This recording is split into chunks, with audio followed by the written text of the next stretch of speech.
बहुत समय पहले की बात है। किसी घने जंगल में एक छोटा सा जलाशय था। उसमें एक मेंढक रहा करता था। उसे एक दोस्त की तलाश थी। एक दिन उसी जलाशय के पास के एक पेड़ के नीचे से चूहा निकला।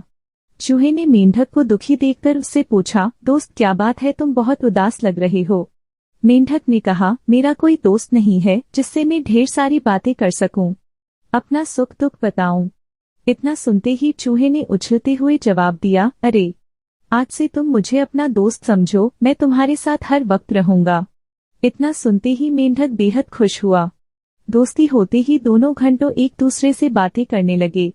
मेंढक जलाशय से निकलकर कभी पेड़ के नीचे बने चूहे के बिल में चला जाता तो कभी दोनों जलाशय के बाहर बैठकर काफी बातें करते। दोनों के बीच की दोस्ती दिनों दिन काफी गहरी होती गई। चूहा और मेंढक अपने मन की बात अक्सर एक दूसरे से साझा करते थे।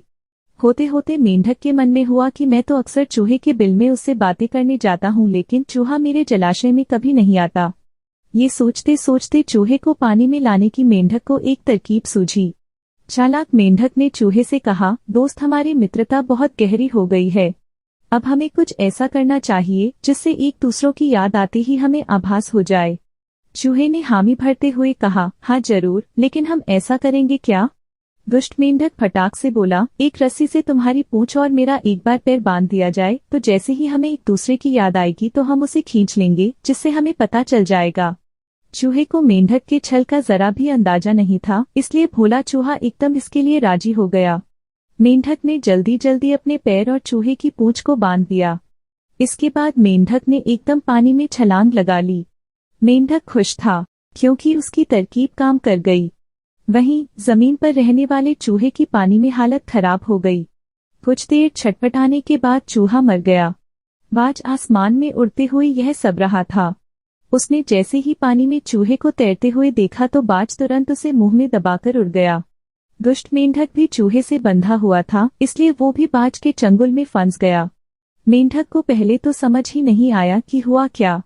वो सोचने लगा आखिर वो आसमान में उड़ कैसे रहा है।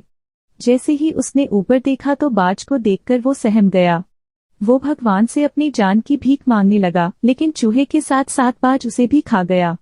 कहानी से सीख, दूसरों का नुकसान पहुंचाने की सोच रखने वालों को खुद भी नुकसान उठाना पड़ता है।